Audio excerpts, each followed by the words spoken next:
Welcome to the Lemonade Stand Stories podcast. Tune in every Thursday as we share inspirational stories from the world's greatest creators, entrepreneurs, and go-getters about how they've turned life's lemons into lemonade. And now, here's this week's host, the CEO of Lemonade Stand, Derek Miner. Welcome to the Lemonade Stand Stories podcast. I'm Derek Miner, one of the partners at Lemonade Stand, and so happy to have Johnny Hanna on with us today. Johnny, thanks so much for taking time. It's my pleasure. This is fun. This is fun. We got to start first. You just got back from a really epic trip with your family. Tell us about that and kind of what led up to that. And I want to hear more about the experiences that you had too. Yeah, epic is the right word. So this real estate market is horrendous, and that's what my company focuses on is real estate. And so was it Friday, the last Friday of September, I had to lay a lot of people off, including myself. Yeah. And so that was just really difficult. Can't imagine. Yeah. And I've been through that a few times before where I've had to lay people off. Laying myself off wasn't as hard. But the next day, I just talked to my wife and said, hey, let's get out of here. Let's go on a trip. I'm not working.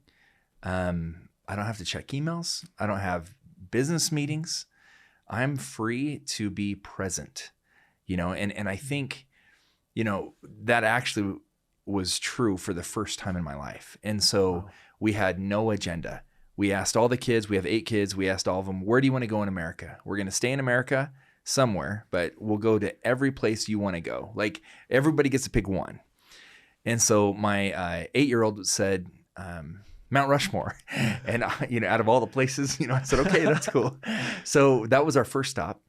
We didn't know how long we'd be there. We didn't know we were going to stay. Again, no agenda. We just hopped in the car Monday morning. So Saturday I said, we're going. And my wife, she said, all right, well, how long are we gone? And neither of us really had a date. We said, well, a month, it could be 2 months. We have no idea. So we just took off, and we saw 28 states. Wow. We were gone for 34 days, so a lot of driving. Yeah. But we stayed for a few days in a few places, and it was so bonding. And we have a 15-passenger van, so and we have, there's 10 of us, so there was a little bit of room to maneuver.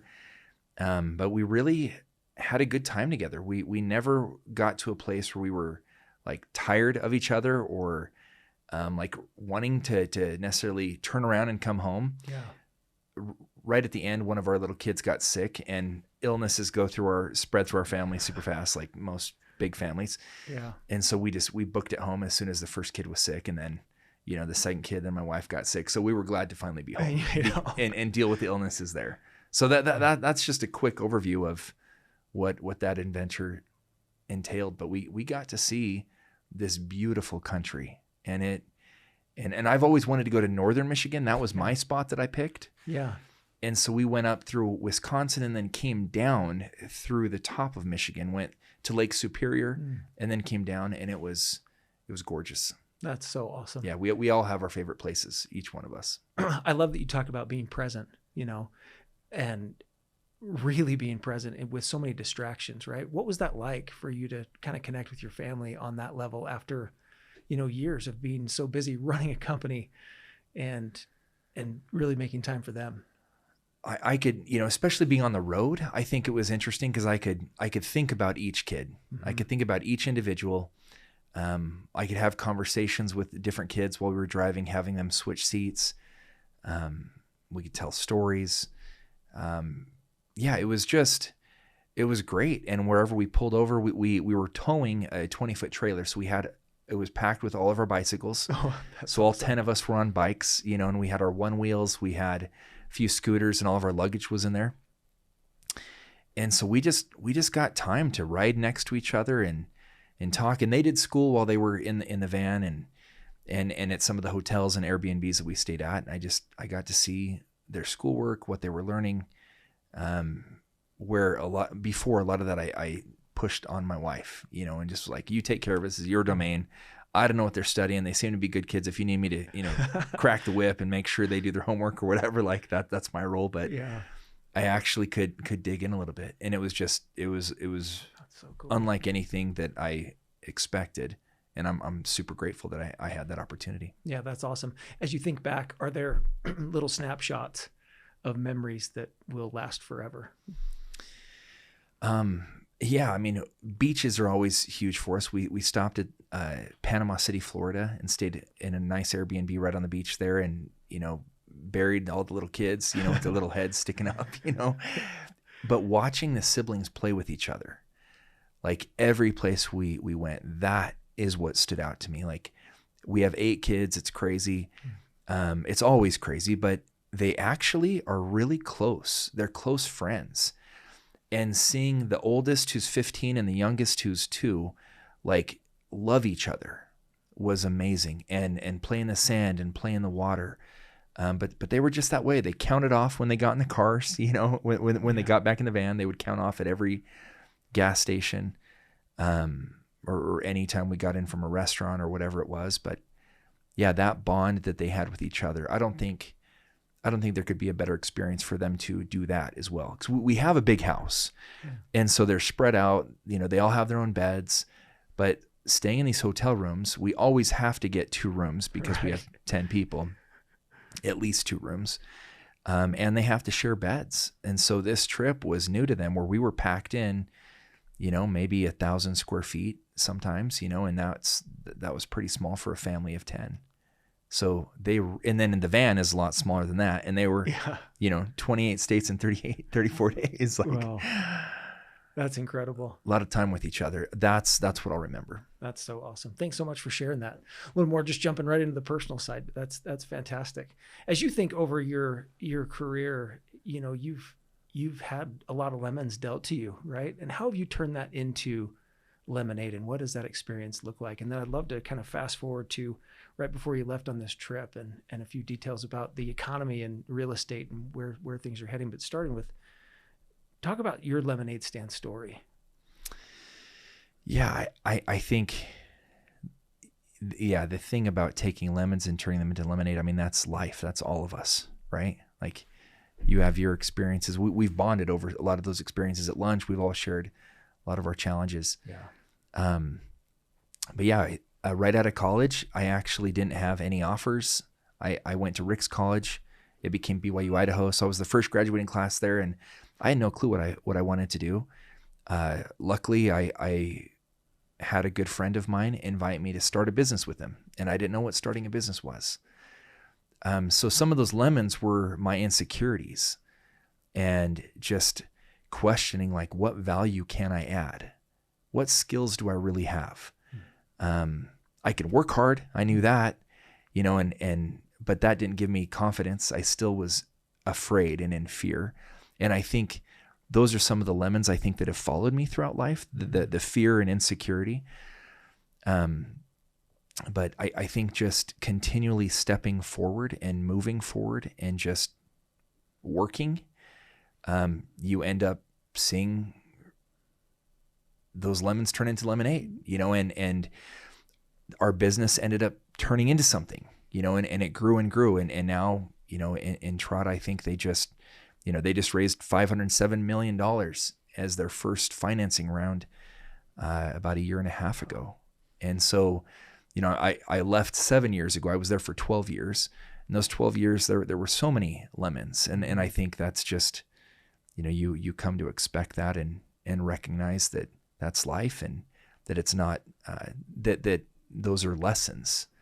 And and then I started Homey, and the same insecurity that I had leaving college actually was there when I left Entrata.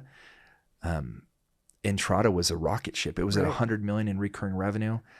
And I think that might be when I first met you at the EA trip in San Francisco, touring Tesla and some of those things. Right.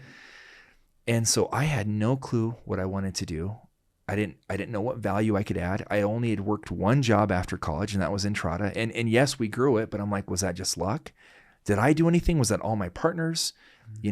Was I just riding their coattails? Like, all those thoughts swirling in my head. I just had no clue. So I would say that's been a lemon, is more some of the negative voices, some of the mental health challenges in that regard, I think, have been the lemons. And And then, I had another friend reach out to me, similar to leaving college, not knowing what I was going to do. And this guy said, "Hey, do you want to start a company called Homie?" And I'm like, already had the name. I love the name. Yeah. This is great. And as we talked, it was really similar to Entrata, where we had built all this software and we built a one-stop shop for owners of apartments to use our software.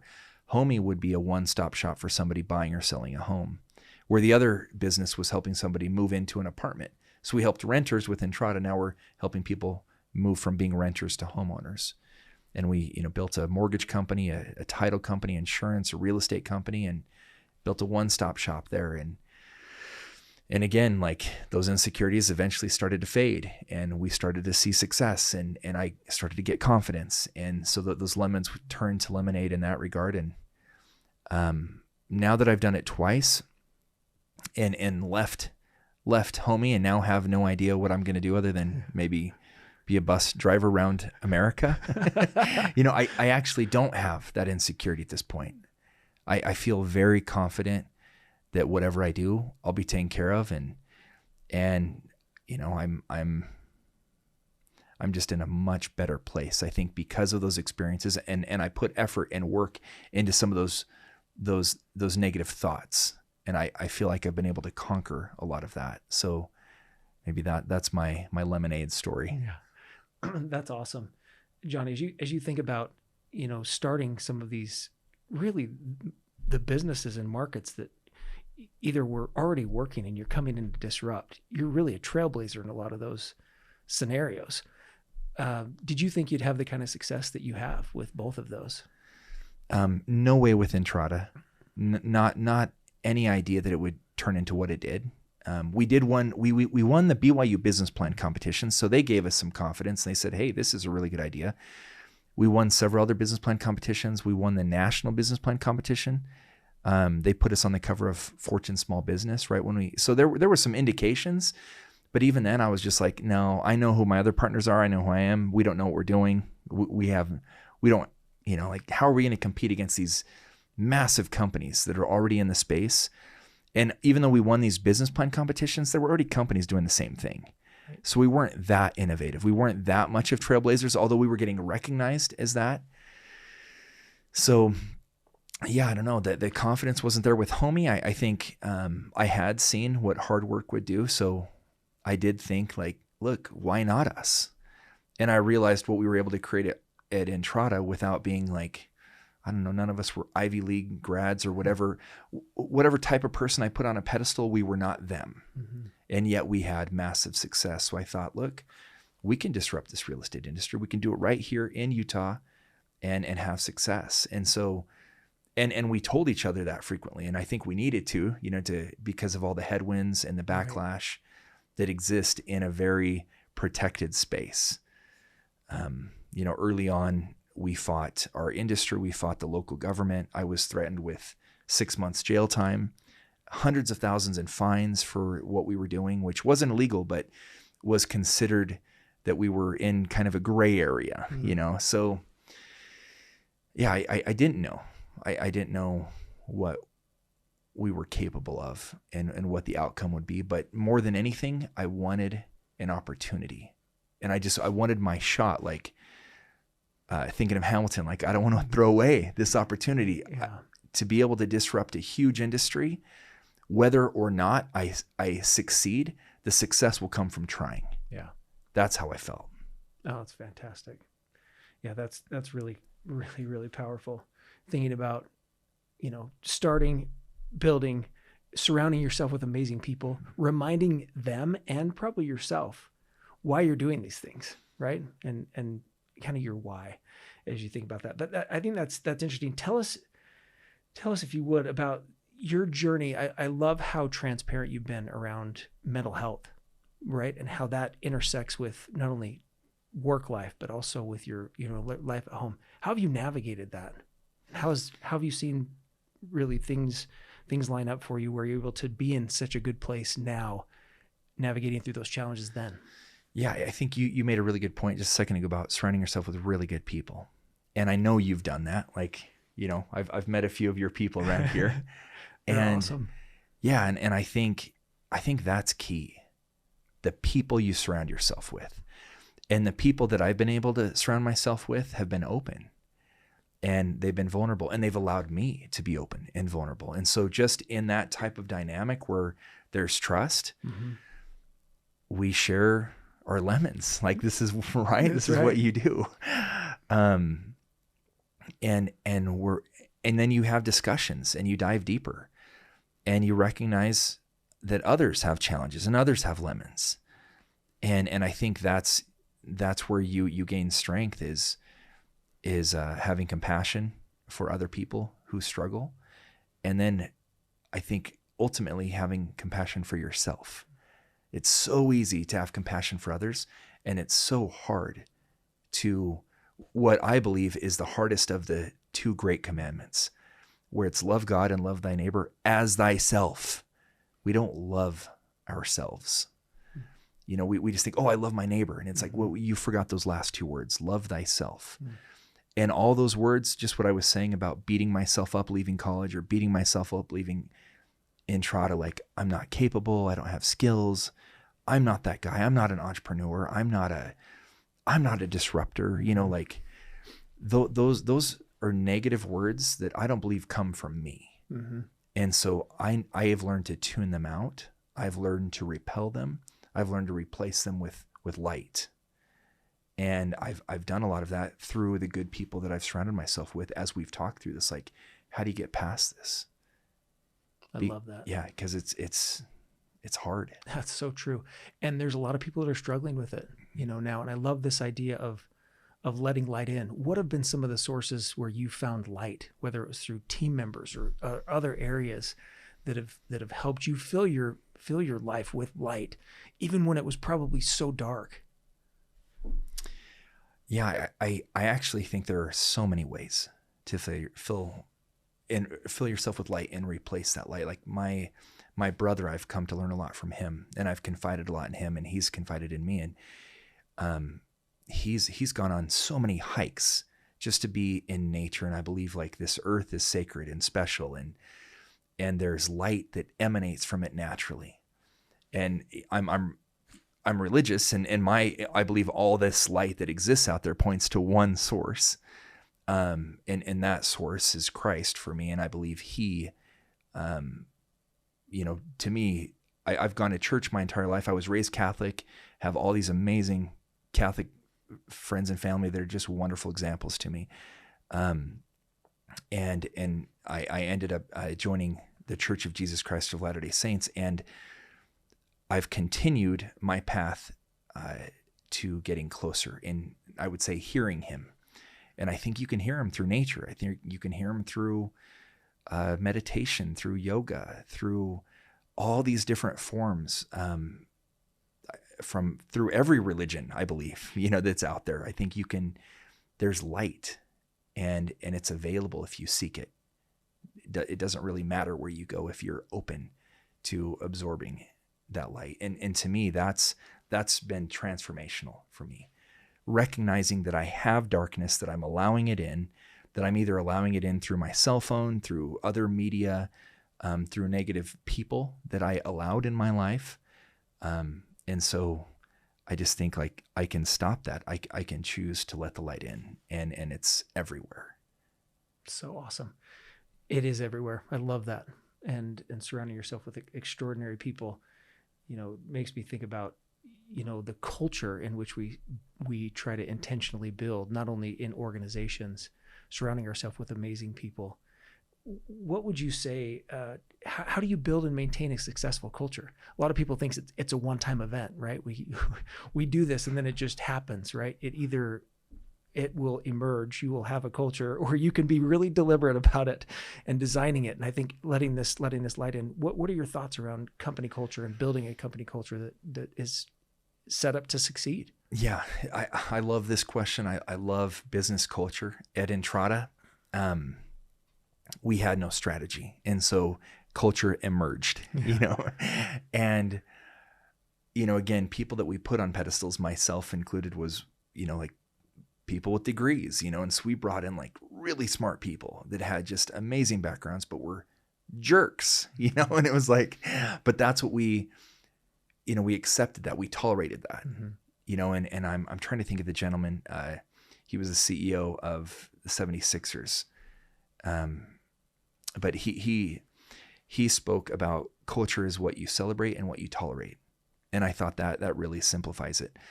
And we tolerated a lot of negativity, going back to those thoughts. But we ended up putting a strategy in place where it was guided by a lady named Ann Rhodes. She wrote a book called Built on Values. It was like a blueprint of how to create a culture, and not just at a one-time thing, right? But her suggestion or her guidance was to get leaders throughout your organization together, and not just people with titles as leaders, but actual leaders, that were doers, and they didn't have to have titles. They didn't have to actually be managers of the company, but get everyone together and talk about, be open about what is good at your company, like what you do really well and what you struggle with. And her guidance was to create values to be in place for the things you were already doing really well, so that those would be staples and you would continue to rock in those areas. And then where you struggled, put values in place to where you aspired to overcome those challenges. And so that's what we did at Entrata, and it changed things. And it was hard. I had to change. We all had to change. And we all had to agree to be held accountable to those values, so they're not just some kumbaya, posters on the wall, right? And then at Homey, I felt like I knew it. I felt like I had already learned everything. So I'm like, all right, here's our values at Homey. This is what we're going to do. And then a few years into Homey, it didn't stick, and it wasn't like Entrata. I'm like, what's wrong? Like, I know everything. I've been through this. What's wrong? And then I reread the book and thought about what we did. And we pulled everybody together, and those values were created by the people. And so at Homey, I'm like, great. We got leaders together again from every different organization. And we said, all right, scrap the values completely. Start over. Do whatever you want. Like, wow. What are we doing well? What are we not doing well? And they did a 2-3 day offsite and came back with our values. And I was blown away. I'm like, this is who we are, and this is who we want to be, and it was amazing, and it's beyond, more than just, a few values that you aspire to, but, we incorporated those values into our new hire trainings, into our company meetings. We held each other accountable. We had a values week. So, we had to constantly have a program around it and strategy. And I know you guys are expert on this, and I've learned a lot just talking to you guys, but that's the little that I've learned, at my 2 previous companies. Oh, that's awesome. What a cool experience, right? And even as you talk about that, I can see the light kind of go on. You're like, this is so cool, because when it means something, not just to you, not just to the executives, but to everybody, across the entire organization. You mentioned something really interesting, and I think I really want to kind of double click on this.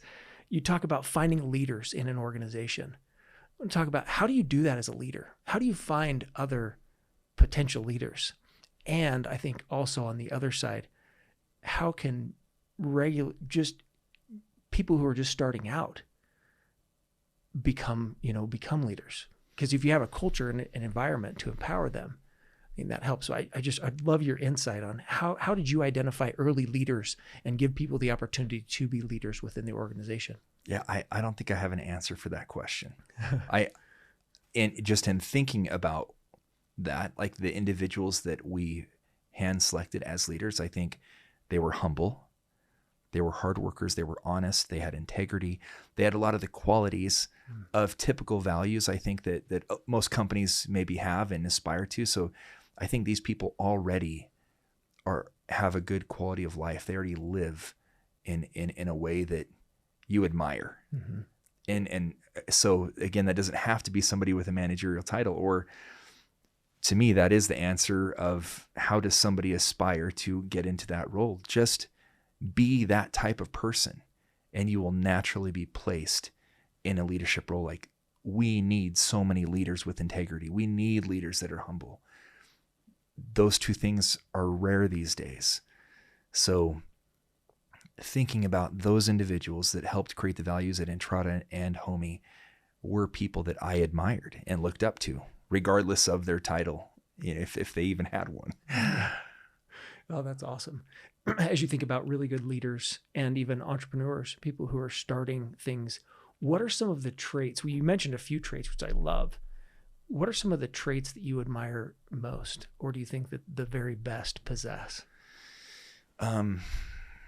Yeah, I mean, I think I really do think of you and Greg pretty often. We have had a couple meetings, but I'd say like the light that radiates from you and Greg, like you're happy. You're I know you struggle. I know you have lemons. We all have our challenges, but like I think you emanate goodness. You try.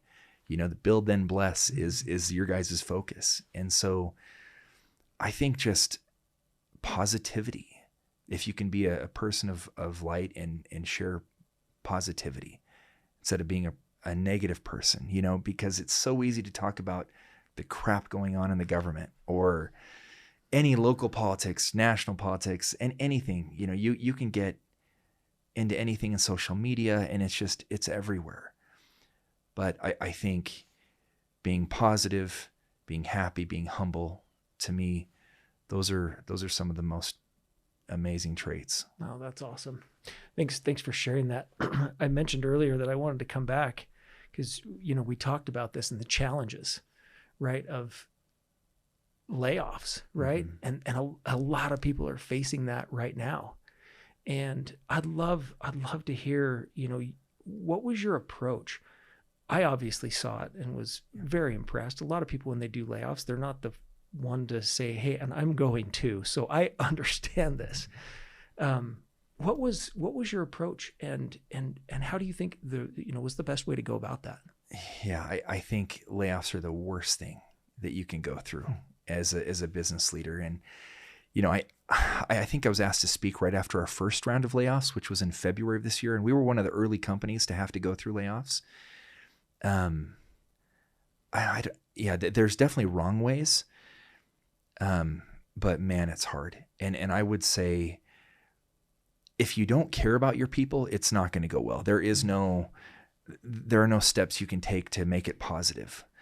And so I think my people know that I cared about them individually.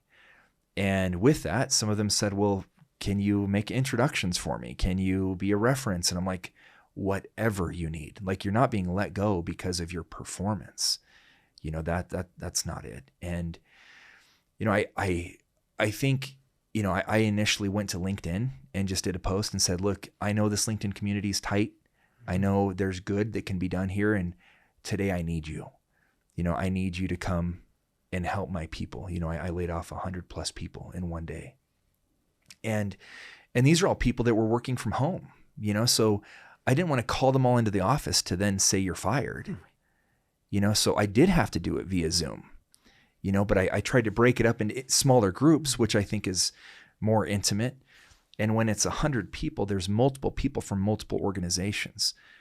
I would say if you can do things one-on-one, of course, that's the best. But in a mass layoff, the best thing to do, I think, is rip the Band-Aid off and have groups as small as you can get them by department. But again, letting people know that you care, and of course not making it about you. There was a post by a guy that everybody knows as the crying CEO. Did you see that post? I haven't seen it.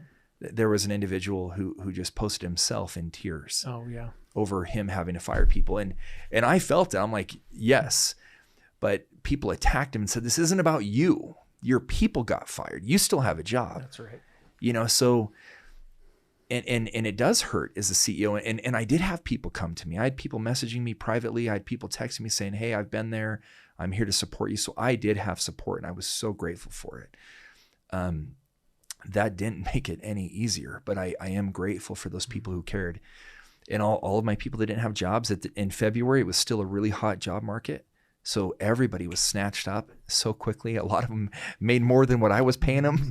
So, they were like, thanks for letting me go, to a degree. But we had a good culture, and that's hard. That's hard to find. And that I was concerned about that. Like, yeah, you can go make more money, but we had something really good going for us. So just so painful. We wanted more than anything to be ringing the bell instead of laying people off. Right.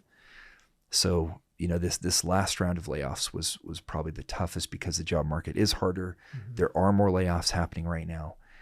And a lot of my people are transactional based employees where they have to sell a home. They have to get a loan, or they have to get somebody to get a loan through them. That's how they make money on every transaction.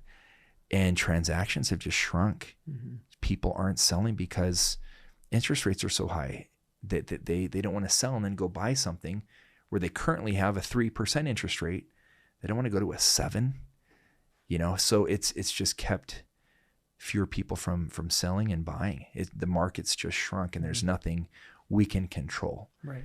So that's really difficult. Mm-hmm. So I still, I know a lot of those people are still hurting. Yeah. What do you see on the horizon with real estate and what's happening? Prices just got out of control a year ago, where people were buying homes sight unseen, $50K over ask, $60K over ask, like no inspection, no appraisal. Like it was, you knew that wasn't good and it wasn't going to lead to anything good. So that's where all the indications were there, where this can't last. That's not a situation that can keep going. My hope is that the industry, or that the real estate market does crash to a degree where homes can be affordable again. Mm-hmm. Like our kids have no shot at being homeowners if these prices don't come down. So I do think prices are going to drop. I don't know how much. They've already dropped here in Utah, I think a little over 10% so far in the last few months, which is significant. That's a big chunk of change. $60,000, I think, is what 10% represents. So yeah, I hope that happens. And I think that's a natural cycle. That's what's happened every real estate crash, as prices come down and then they go back up, and it's just kind of back and forth. So, yeah, I'm hopeful that, everything is going to work out and everybody will be fine. But, yeah, in terms of that industry in particular, I still think that this recession may get a little bit deeper. Mm-hmm. Yeah.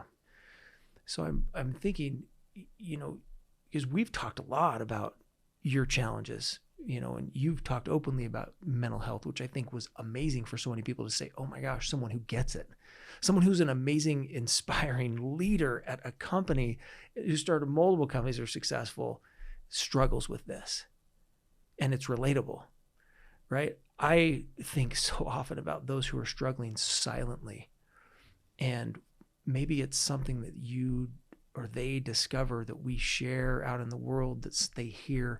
Words are so powerful. Influences are so powerful. How do we give them hope based on what you've described through your process too?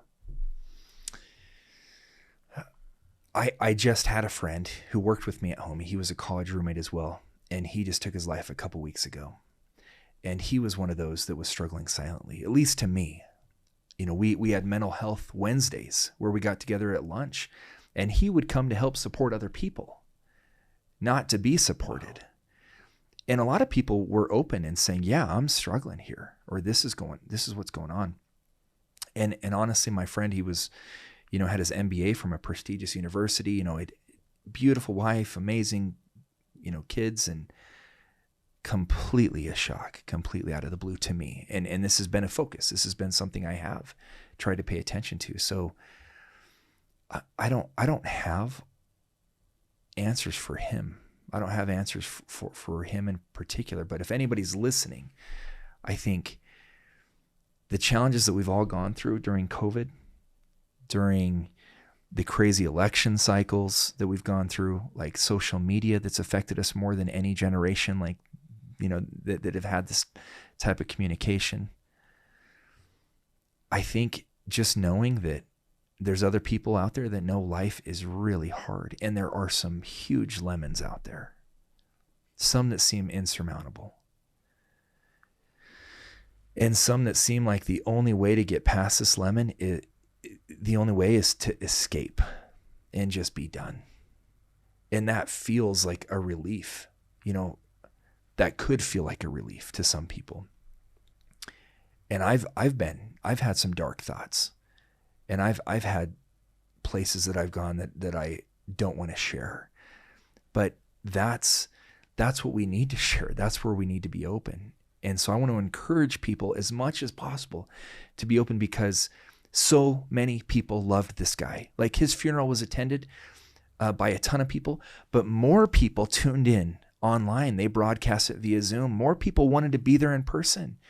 And they announced like the hundreds that had tuned in. And he was such a light to so many people. He was that light. He was the homie culture. He brought that to us. And yeah, and I think, again, as we're talking about a potential deeper recession, like, that could mean harder times, more difficult challenges, more uncertainty. And I just want to encourage people, like, you will see the other side of this. Like, there will be lemonade. Like, all these struggles are for our good. We get stronger out of them. We come out, and all my struggles, all my dark places, I'm glad I didn't go further with any of the thoughts that I was having. Like, I'm here now, and I'm happy, and I'm so grateful, and I've overcome some of those insecurities, even though I'm unemployed right now. Like, I'm not worried, and I'm optimistic about the future, in spite of knowing that, things aren't great for a lot of people right now. Man, Johnny, thanks so much for sharing that. It's so interesting too, with how connected we are. And people are probably listening to this, they're driving down the road, and they're probably alone in their car. And there's people that are on their devices, maybe late at night, alone. But yet they have the whole world in front of them. Right? You think about, if you have an idea, or you think about somebody, even if it seems irrational, send them a message. Right? Reach out to them. But that's I think, is one of the greatest challenges we face today, is this aloneness, but yet we're always on. We're always connected. Always. Yeah. I'm emotional hearing you say the person driving in their car or listening on their podcast. Like, I can feel those people. I can feel them and their struggles, and they're hard, and it's real. But yeah, there's so many people that love you and care about you, that you don't have a clue how much you have to offer. That's so true. Yeah, that is so true. Thanks for sharing that. Man, I just there's a lot more I want to ask you about that, but let's talk about this. Are there resources that really helped you along your journey? Any that you'd recommend? I know you mentioned books, and isn't it interesting just how powerful words are too, to help change our mind, our thoughts, our ideas? But are there specific things that have helped you?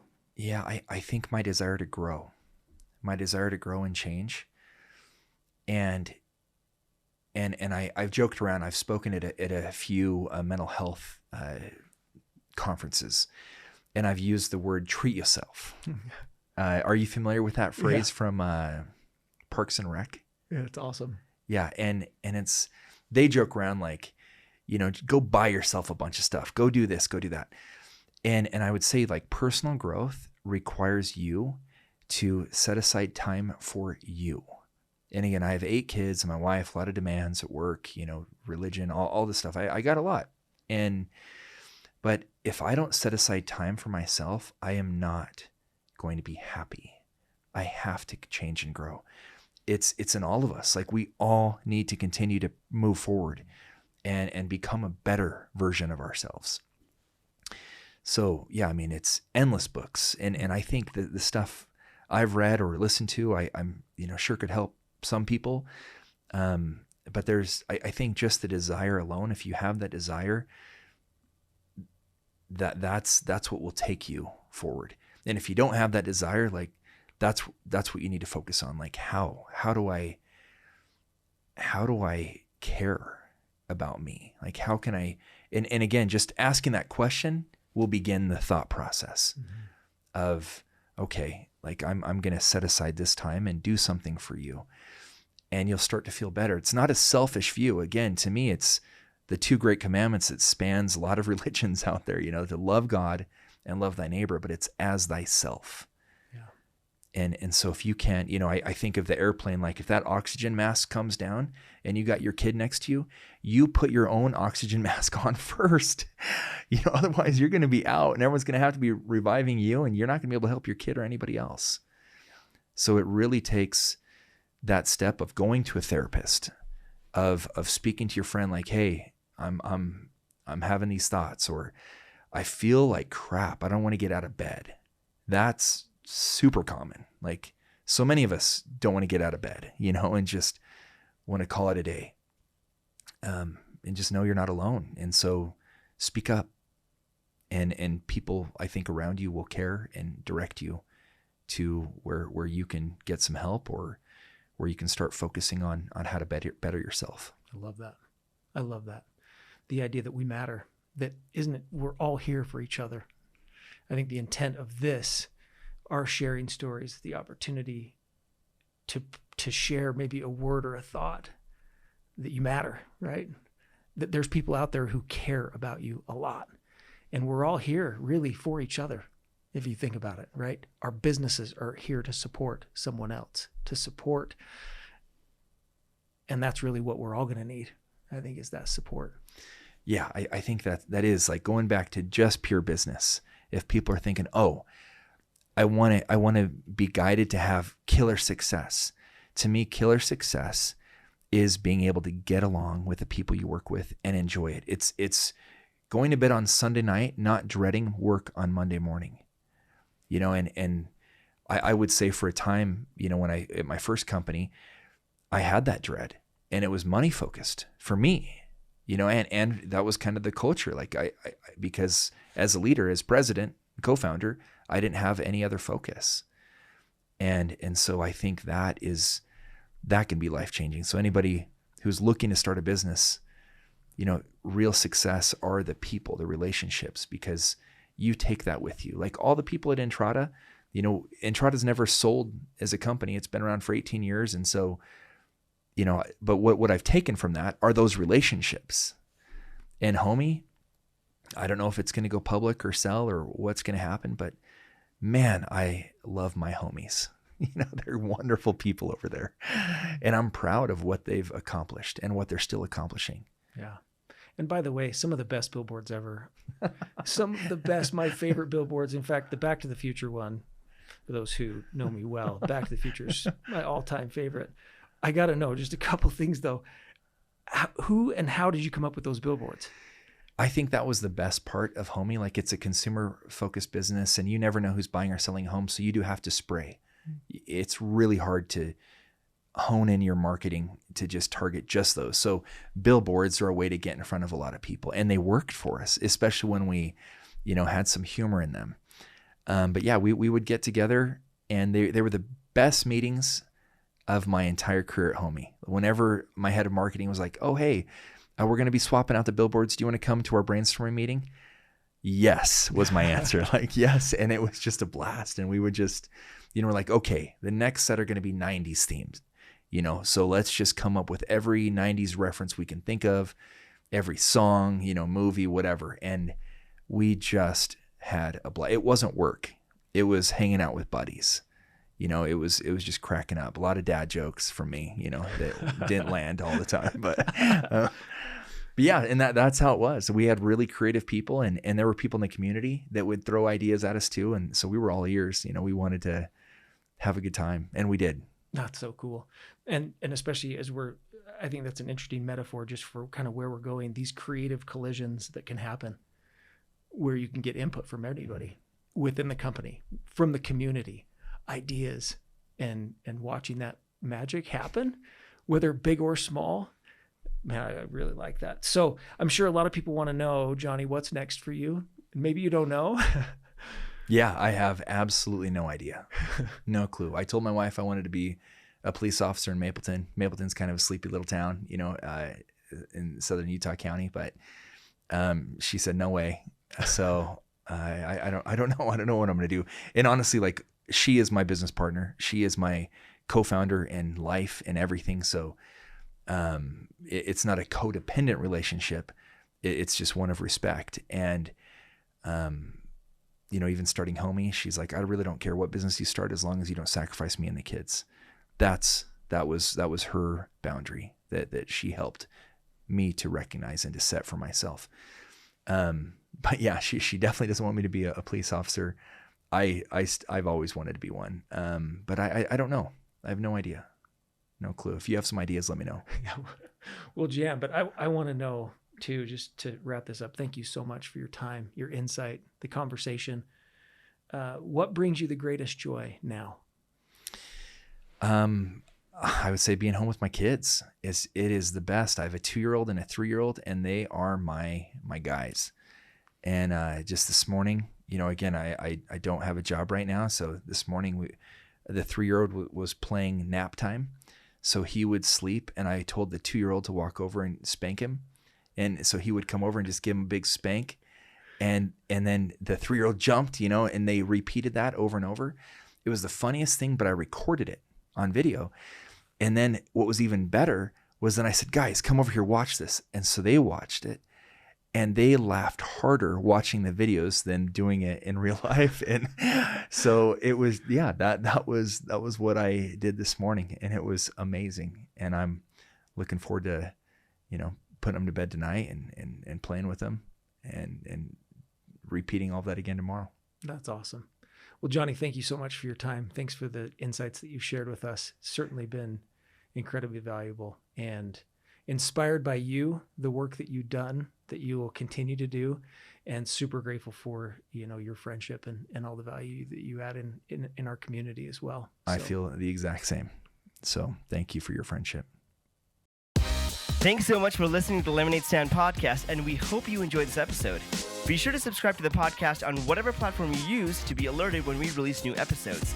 We'd also love to hear your feedback in the reviews, and if you or someone you know has an awesome Lemonade Stand story, please reach out to us on social media and let us know.